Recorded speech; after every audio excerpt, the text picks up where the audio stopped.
तो जब मैं बात करता हूं अगले पॉइंट की, तो वो है सेलेक्टिव परसेप्शन, चयनात्मक अनुभूति। क्या है? आप अपनी पसंद नापसंद, आपने पूर्वाग्रह, या आप जैसा सोचते हैं कि ये तो ऐसा ही होता है, मुझे लगता है, मतलब आपने कहा मुझे लगता है या मुझे पता है। आप अपने अनुभवों के आधार पर, अपनी पसंद नापसंद के आधार पर कोई ना कोई चीज ऐसी मन में सोच लेते हैं, ऐसी धारणा बना लेते हैं जिसके माध्यम से आप चीजों को सही या गलत पहले से ही मानने लगते हैं। तो ये जो आपकी अनुभूतियां हैं, पूर्व या मौजूदा विश्वासों या आपकी धारणाओं या आपकी अपेक्षाओं के आधार पर जानकारी का आप चयन करते हैं, आप उसे अपनाते हैं या आप उसे नकार देते हैं। ये चीज भी कभी कभी हमारे कम्युनिकेशन पर नकारात्मक गहरा प्रभाव डालती है। तो देखिएगा, व्यक्तियों को उनके मौजूदा विश्वासों के साथ जानकारी को नोटिस करना, याद रखना या किसी भी बात पर जोर देना, ये चीज भी आपके संचार को प्रभावी करती है, उस पर गहरा असर डालती है, नकारात्मक कर सकती है। कैसे? मान लीजिए आप शुरू से ऐसा सोचते हैं कि जो भी व्यक्ति जोर से बात करता है वो गुस्से वाला है।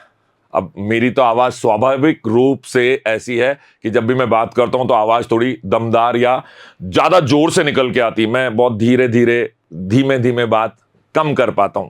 हालांकि जब मैंने भाषा कौशल पर ध्यान दिया तो मैंने अपने आवाज के उतार चढ़ाव, जिसको कहते हैं ना टोन को ऊपर नीचे करना, सीखा। ये कला मैंने सीखी। लेकिन शुरू में तो लोग ऐसा समझते थे कि ये आदमी हमेशा जोर से बात करता है, हमेशा लड़ने के मूड में रहता है, गुस्से में रहता है।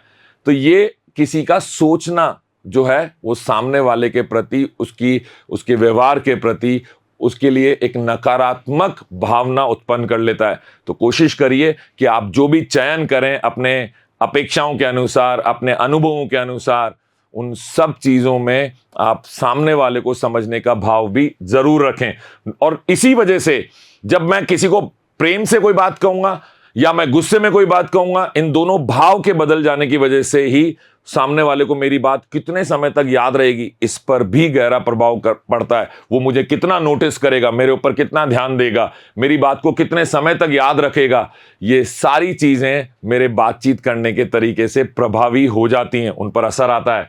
जब बात चल रही है डिसएडवांटेज ऑफ वर्बल कम्युनिकेशन की, तो वास्तविकता के जो गलत अनुभव, विकृत अनुभव हम उनको कह सकते हैं, या पक्षपाती निर्णय कभी कभी हम लेते हैं। हम एक ही, क्योंकि मैंने आपको बताया ना, हमारे पूर्वाग्रह हैं, हम पहले से कुछ ऐसा सोचते हैं और उसी के अनुसार हम हमारे निर्णय लेते हैं। तो कभी कभी वो निर्णय सही न होके पक्षपाती हो जाते हैं, किसी एक बात के पक्ष में ज्यादा चले जाते हैं, वो निष्पक्ष भाव से निर्णय नहीं लिए जाते। तो वर्बल कम्युनिकेशन में आपको अपने पूर्वाग्रहों पे भी ध्यान रखना चाहिए। आपको ध्यान रखना चाहिए कि आप किन बातों का चयन कर रहे हैं, किन बातों को आप नकार रहे हैं, सिरे से मना कर रहे हैं। व्यक्तिगत अनुभव, सांस्कृतिक पृष्ठभूमि और आपके जितने भी पूर्वाग्रह हैं, ऐसे कारणों से ही ये सब कुछ हो रहा है। क्या हो रहा है? आपका संचार प्रभावित हो रहा है। इसके प्रभाव को कम करने के लिए क्या किया जाए? जागरूकता रखिए, हमेशा कोशिश करिए कि आपके अंदर अवेयरनेस हो, आप हमेशा ये चीज को भांप पाएं कि यहां मुझसे गलती हुई। सामने वाले की गलती ढूंढना बड़ा आसान है, पर खुद की गलती को स्वीकार करना मुश्किल होता है। तो कोशिश करिए आप इतने अवेयर हो, इतने जागरूक हो कि जब कभी भी आपसे गलती हो रही है, आप निर्णय जो ले रहे हैं वो पक्षपाती है, एक तरफा है, तो इस बात को आप समझें और अगली बार उसमें सुधार करें। कोशिश करें उसी क्षण सुधार करें, अन्यथा अगली बार जब भी आपका संचार किसी से हो, कम्युनिकेट आप किसी से करें, बातचीत करें, उस दौरान उस सुधार की आवश्यकता है, गंभीर विचार की आवश्यकता है। सिंसियरली सोचिए, गहराई से सोचिए, मजाक में मत लीजिए, हल्के में मत लीजिए बात को, ऐसे ही उड़ा मत दीजिए बात को। गलती हो गई, ठीक है, हो जाती, किससे नहीं होती। हमेशा ये भाव नहीं होना चाहिए। गलती हो जाने पर आप खुद आगे तो बढ़ना ही है, गलती हो गई, जीवन तो समाप्त हो नहीं गया, लेकिन गलती हो जाने पर उस पर गंभीरता से विचार करिए और उसे सुधारने की जितनी भी गुंजाइश है उस पर कार्य करिए। याद रखिएगा दोस्तों, जब हम बात करते हैं तो कुछ और कारक भी ऐसे हैं जो हमारे बस में नहीं है, पर अगर हम उन पे ध्यान नहीं देंगे तो हमारा जो संचार है, जो हमारी बातचीत हो रही है किसी से, वो प्रभावी हो सकती है। और वो क्या है? नॉइस एंड डिस्ट्रैक्शन, जिसको हम कहते हैं शोर हो रहा है, हर तरफ शोर शराबा मच रहा है या हम भीड़ में खड़े हैं, इस शोर शराबे की वजह से लोगों का ध्यान भटकता है बातचीत के दौरान, लोग फोकस नहीं कर पाते, पूर्ण रूप से केंद्रित नहीं हो पाते उस विषय पर, और ये प्रभावी संचार को ध्यान पर प्रभाव डालने वाले जो बाहरी कारक होते हैं उनके तौर पर देखा जाता है। आप समझ गए ना? अगर आप सड़क के किनारे जहां बहुत सारा ट्रैफिक है, वहां पर अगर कोई खास बात कर रहे हैं, कोई इंपॉर्टेंट बात कर रहे हैं, तो आपकी इंपॉर्टेंट बात जो है हो सकता है सामने वाले को इतनी इंपॉर्टेंट ही ना लगे या उतने अच्छे से समझ में ही ना आए, क्योंकि आप जो बाहरी कारक हैं जिसके लिए आप डायरेक्टली रिस्पॉन्सिबल नहीं है, आप सीधे सीधे जिम्मेदार नहीं है, लेकिन बाहरी कारक ऐसे हो सकते हैं जो आपके संचार को प्रभावी कर सकते हैं। जब बात चल रही है नॉइज की, आसपास के डिस्ट्रैक्शन की, भटकाने वाली चीजों की, तो आसपास का शोर, बाधाएं या दृश्य भी, अब ऐसे समझिए आप और मैं बात कर रहे हैं और तभी सड़क से एक बहुत अच्छी कार निकल के गई, ऐसी कार जो मुझे बहुत पसंद है, मतलब मैंने सालों से इच्छा रखी कि ये कार कभी मुझे मिले तो मजा आ जाए, तो मैं एक पल के लिए सही, क्षण भर के लिए सही, आपकी बात से मेरा ध्यान भटकेगा, तो ये दृश्यात्मक बाधाएं भी आपकी बातचीत पर, आपके कम्युनिकेशन पर, संचार पर गहरा असर डालती हैं। जानकारी की कमी है, ये तो बहुत गलत बात है अगर आपको आधी अधूरी जानकारी और आप बातचीत करेंगे। समझ की कमी है, रख रखाव में कमी है, मतलब आप केयरफुल नहीं हैं, आप में बातों के प्रति जब ध्यान नहीं है, आपको लगता है कि ठीक है कह दिया जो कह दिया, इससे क्या फर्क पड़ जाता है। जब लोगों में इस तरह का व्यवहार आ जाता है कि क्या फर्क पड़ गया, कह दिया तो इसमें कौन सी बड़ी बात हो गई। भाई साहब, आप जब बात कर रहे हैं तो हर बात महत्वपूर्ण है, किसी भी बात को हल्के में मत लीजिए, यह आपके संचार को खराब कर रही है और इसकी वजह से सामने वाले पर आपका जो प्रभाव है वो हल्का हो सकता है कि वो आपका सम्मान कम करने लगे, अगली बार आपकी बात पर कम ध्यान दे। तो किसी भी बात को हल्के में मत लीजिए, केयरफुल रहिए। ऐसी रणनीतियों की आवश्यकता हमें हमेशा रहती है जिससे एक सही वातावरण बने, बाधाओं का प्रबंधन किया जा सके। मतलब अगर कोई जरूरी बात है तो एक बंद कमरे में जहां शांति हो, जहां अच्छा वातावरण हो, ऐसी जगह पर आप बातचीत करिए जब जरूरी बात कर रहे हैं। हल्की फुल्की बातें हो रही हैं तो सड़क पर टहलते हुए या पार्क में घूमते हुए भी हो सकती है, लेकिन किसी विशेष विषय पे आप बात कर रहे हैं उस समय आपको कोशिश करनी चाहिए कि अनुकूलित वातावरण आपके पास हो। आप उन सारी प्रॉब्लम्स को, आसपास के जो फैक्टर हैं, जो डिस्ट्रैक्शन है, जो भटकाव के कारण हैं, उन सबको आप नियंत्रित कर सकें, यह बड़ा आवश्यक है। सावधानी से इन सभी बातों पर अभ्यास करते रहिए। जब मैं आगे चलता हूं तो मैं बताऊंगा आपको कि आपकी प्रोडक्टिविटी, आपका प्रेजेंटेशन और ओवरऑल जो आपका डेवलपमेंट है, समग्र कल्याण है आपका, दूसरे का, समाज का, ये सभी बातें प्रभावी होती हैं अगर आप अच्छी तरीके से इन सब चीजों का प्रबंधन कर लेते हैं। तो आपका प्रोडक्टिविटी बढ़ जाएगा, आपका ओवरऑल जो डेवलपमेंट है वो भी बेहतर होगा, आपका कल्याण अच्छा होगा, समग्र कल्याण जिसको हम कहते हैं वो बड़ा अच्छा होगा। तो कोशिश करिए आप इन छोटी छोटी बातों को कभी इग्नोर ना करें, अनदेखा ना करें। अगली चीज जिसके बारे में हम बात कर रहे हैं वो सांस्कृतिक अंतर है। कई बार मैंने इस पॉइंट को आपको समझाने की कोशिश की है। हम अलग अलग परिवारों से आते हैं, अलग अलग परिवेश से आते हैं, हमारी परवरिश अलग अलग हुई है, हम अलग अलग संस्कृतियों से होते हैं और यही सब हमें समझना चाहिए। इस अंतर को समझना हमारे लिए अति आवश्यक है। तो विभिन्न सांस्कृतिक समूहों के बीच मूल्यों, विश्वासों, नीतियों और व्यवहारों में क्या होती है? विविधता होती है। जब तक आप इस विविधता को समझेंगे नहीं, ये जो भिन्नता हमारे बीच में है ये बड़ी मजेदार है। हम एक दूसरे से भिन्न हैं, तभी तो हमें एक दूसरे से बेहतर जानकारियां प्राप्त कर सकते हैं, सीखने को मिलता है एक दूसरे से। तो जब तक आप इन्हें पहचानेंगे नहीं, समझेंगे नहीं, तो सुधार की गुंजाइश भी नहीं है। और अगर आप नहीं समझेंगे तो नुकसान होंगे। देखते हैं क्या नुकसान हो सकते हैं। संचार शैलियों, शिष्टाचार और अभिव्यक्तियों के शब्दात्मक और अशब्दात्मक जो जितने भी संकेत हैं, इनको अगर आप नहीं समझेंगे तो ये गहरा प्रभाव डालते हैं आपके विवेक पर, आपकी समझ पर, आपके बातचीत करने की शैली पर। विभिन्न सांस्कृतिक पृष्ठभूमियों से जो लोग आते हैं, बातचीत करते समय इनका संवेदनशील होना बड़ा जरूरी है। अगर वो संवेदनशील नहीं है, उनमें एक दूसरे के प्रति समझ नहीं है, एक दूसरे के प्रति अनुकूलनता नहीं है, आपने किसी से कोई बात कही, वो उसके लिए नई बात है, पर अगर वो उस बात को स्वीकारना ही नहीं चाहता, क्योंकि नई बात है ना, वो तो पहले से जानता ही नहीं था, तो अगर उसमें वो स्वीकार्यता नहीं है, अनुकूलनता नहीं है, अडेप्टेबिलिटी नहीं है, मैं बार बार कोशिश करता हूं कि आपको हिंदी शब्द का एक अंग्रेजी शब्द भी साथ में समझाऊं, क्योंकि कम्युनिकेशन जो आजकल की आम बोलचाल की भाषा है, इसमें हिंदी के साथ साथ अंग्रेजी के कई सारे शब्दों का भी हम इस्तेमाल करते हैं। तो यही हमारे शब्दकोश को और गहरा और मजबूत बनाते हैं, और जितना बेहतर शब्दकोश होगा आप उतने ही अच्छे कम्युनिकेटर बनेंगे, संचारक जिसे बोलते हैं। तो इन सब चीज़ों की आवश्यकता है, इन्हें नज़रअंदाज मत करिए, इन पर काम करिए। जब बात चल रही है डिसएडवांटेज ऑफ वर्बल कम्युनिकेशन की, तो यदि उचित रूप से संबोधित नहीं किया जाता किसी को, जब आप बात कर रहे हैं, किससे बात कर रहे हैं आप, उसको कैसे संबोधित करना चाहिए। अब आपने देखा होगा कई बार आम बोलचाल में लोग हेलो, ओ, सुनो, ऐसे शब्दों का इस्तेमाल करते हैं।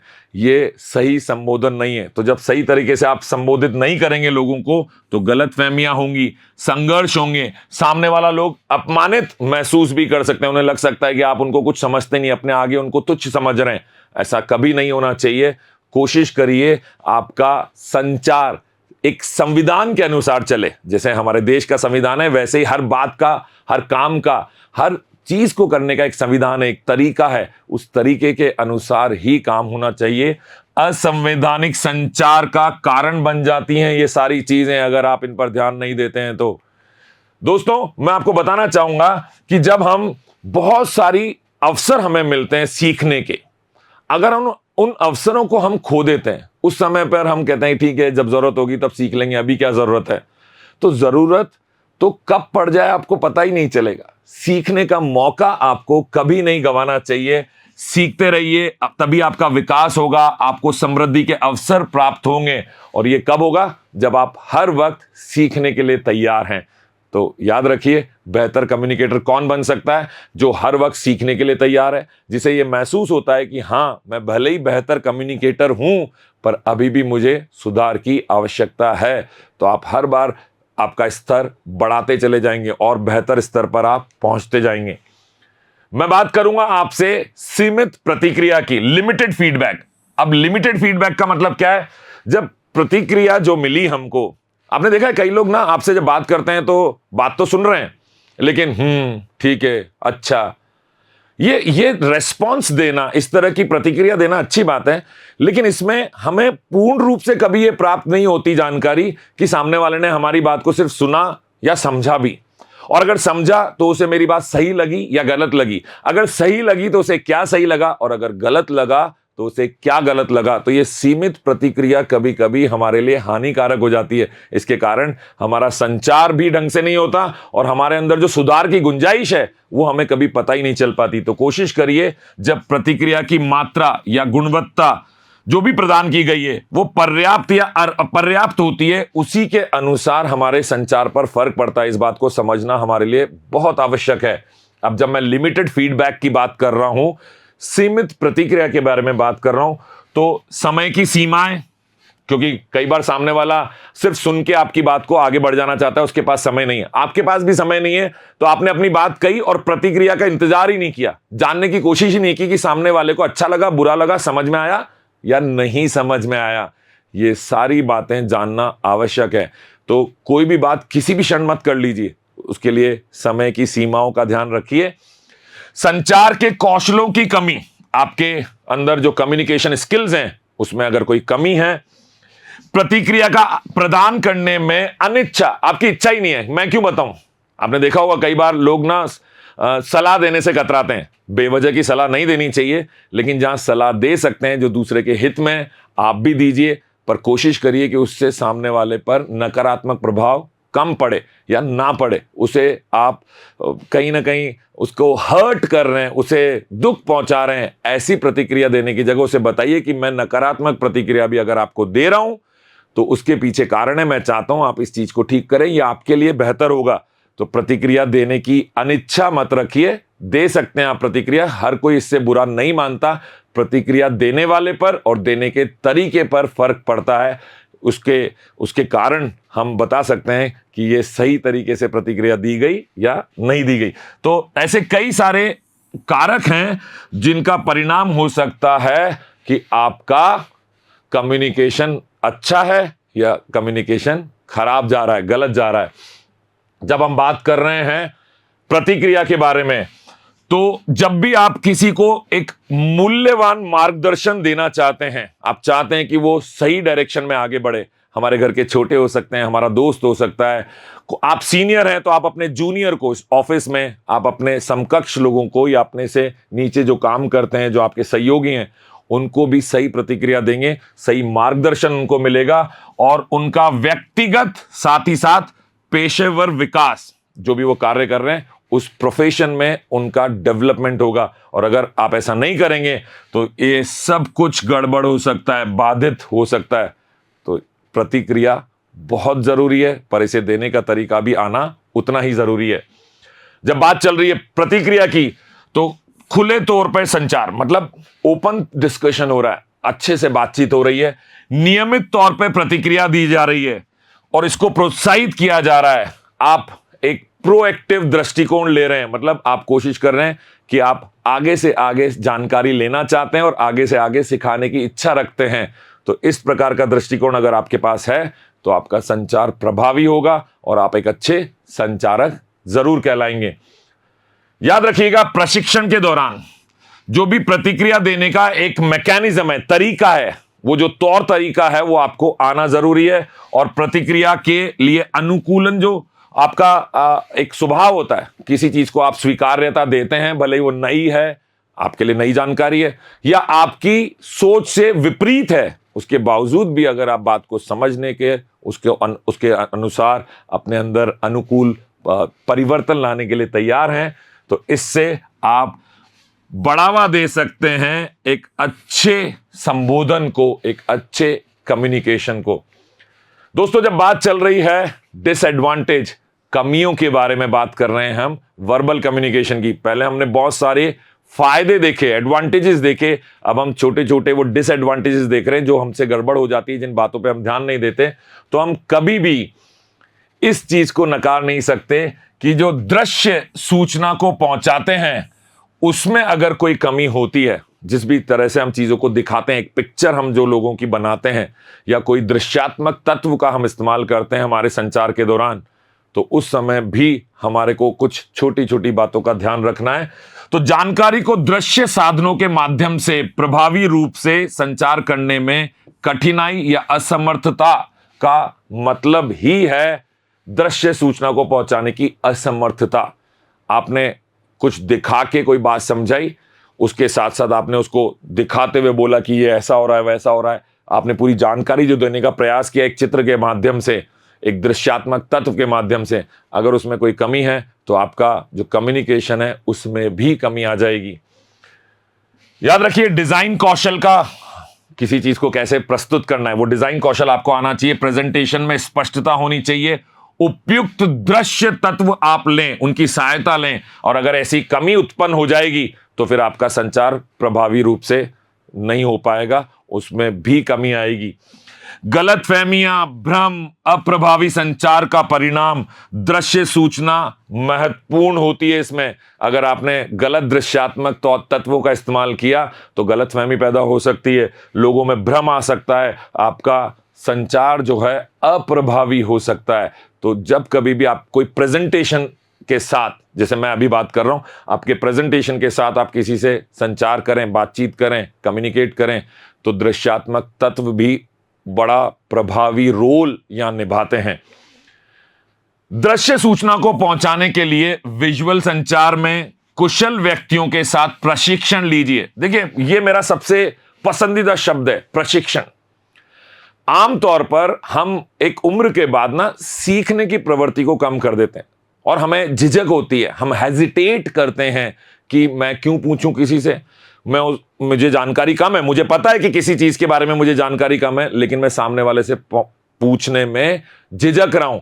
तभी तो कहते हैं सबसे बड़ा रोग क्या कहेंगे लोग मेरे बारे में क्या सोचेंगे, मुझे इतना भी नहीं पता।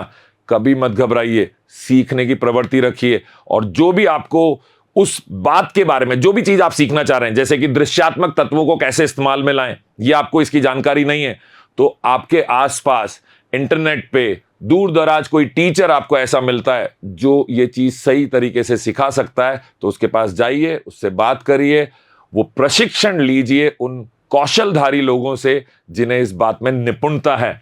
इनका सहयोग लीजिए। जब आप इनका सहयोग लेंगे तभी जाके आप प्रभावी संचारक बन पाएंगे। जब कभी हम किसी को दिशा निर्देश देते हैं, कोई काम करने के लिए आपने उसको इंस्ट्रक्शंस दिए, निर्देश दिए, लेकिन वो जटिल तरीके से दिए, तो वो भी आपके संचार पर गलत प्रभाव डालते हैं। तो हम बात करने वाले हैं inefficiency for complex instruction. Complex मतलब जटिल है। तो जो भी दिशा निर्देश आप किसी कार्य के लिए किसी को दें, जब भी आप अपने साथ में काम करने वाले लोगों को कोई निर्देश देने वाले हैं, या अपने घर के छोटे लोगों को, छोटे मतलब जो आपसे उम्र में छोटे हैं, उन्हें कोई निर्देश देते हैं कि ये काम ऐसा कर दीजिए, लेकिन अगर वो निर्देश देने में जटिलता हो तो ये भी संचार पर गहरा प्रभाव डालती है। तो देखिएगा, जटिल निर्देशों या कार्यों को संचारित करने में प्रभावहीनता की कमी, जो आप इफेक्टिवली वो काम कर रहे हैं, ये चीज दिखाती है आपकी निर्देशों के लिए जो अप्रभावकारिता है। तो ये अप्रभावी हो जाते हैं। अब आप समझने की कोशिश करिए, निर्देश जो हैं आपके, जो भी इंस्ट्रक्शन आप दे रहे हैं, वो अस्पष्ट हैं, उसमें कंफ्यूजन है, अच्छे से संगठित नहीं है, वो पूरी तरीके से आपने एक साथ बात नहीं बताई, आधी अधूरी बात बता दी है, समझने के लिए बहुत जटिल है, ऐसी भाषा का प्रयोग किया जो सामने वाला समझ ही नहीं पा रहा, तो कम्युनिकेशन पर उसका नकारात्मक प्रभाव पड़ेगा। इससे भ्रम होगा, कई सारी गलतियां जो आप करते हैं, जो त्रुटियां रहती हैं, जिन्हें कमियां हम बोल सकते हैं, अधूरे कार्य का, आधा अधूरा कोई काम किया है, इसका परिणाम हो सकता है, और इसकी वजह से आपकी प्रोडक्टिविटी, आपकी उत्पादकता और आपका जो प्रेजेंटेशन है, प्रदर्शन जो भी आप कर रहे हैं, उस पर गहरा प्रभाव डालता है। तो करना क्या चाहिए? सिंपल तरीके से समझाइए। बात अगर जटिल भी है, आपको समझ में आती है जटिल बात, सामने वाले को आती है नहीं आती, इसकी क्या गारंटी है? तो उसको समझाने के लिए आपको जटिल निर्देशों को सरल बनाना है, स्पष्ट बनाना है और संचार योग्य चरणों में बांट देना है। ऐसे स्टेप बाय स्टेप प्रोसेस बना लीजिए। ऐसा आराम से उसको समझाइए, जैसे छोटे बच्चे को समझाते ना, पहले ये करो, फिर गेट खोलो, फिर अंदर से ये सामान बाहर निकालो। तो जैसे छोटे बच्चों को समझाते हैं, ऐसे ही कई बार जटिल चीजों को हमें बड़े लोगों को भी सरल तरीके से समझाना आना चाहिए। जब कभी भी हम इन जटिल दिशा निर्देशों को सरल तरीके से समझाते हैं तो हमारे कार्य आसानी से होते हैं। हमारा कम्युनिकेशन, जो भी मैसेज हम देना चाहते थे, जो भी कार्य हम करवाना चाहते थे, वो प्रभावी रूप से होने लगता है। ये समझ को बढ़ावा देने के लिए दृश्य सहायता, उदाहरण, सही उदाहरण दीजिए, और हैंड ऑन, हाथों से काम कराने का मतलब है आप डेमोन्स्ट्रेट करके दिखाइए। अगर आप किसी से कोई कार्य करवाना चाहते हैं और वो जटिल कार्य है, तो आप एक बार उसको करके दिखाइए, देखो ऐसे होगा, इसको इसके साथ जोड़ दीजिए, जो भी कार्य आप उसको समझाना चाहते हैं। तो जब आप हैंड ऑन एक्सपीरियंस देंगे, प्रॉपर डेमोन्स्ट्रेशन करेंगे, सही तरीके से करके दिखाएंगे, वो कहते हैं अंग्रेजी में लीड बाय एग्जाम्पल। जब कभी भी किसी को समझाना हो तो पहले स्वयं करके दिखाओ, तभी आप बेहतर तरीके से उसको सिखा पाएंगे, समझा पाएंगे। तो ये सब एक संचार का तरीका है। तो भाग 13 में हमने वो सारी बातों को सीखा, समझा, जिनके कारण हमारा संचार प्रभावित हो सकता है, उस पर गहरा प्रभाव डाल सकता है, नकारात्मक प्रभाव हो सकते हैं। तो वो सारे डिसएडवांटेज हमें क्लियर हो गए। जल्दी मुलाकात होगी आपसे भाग 14 में। बने रहिए मेरे साथ। धन्यवाद।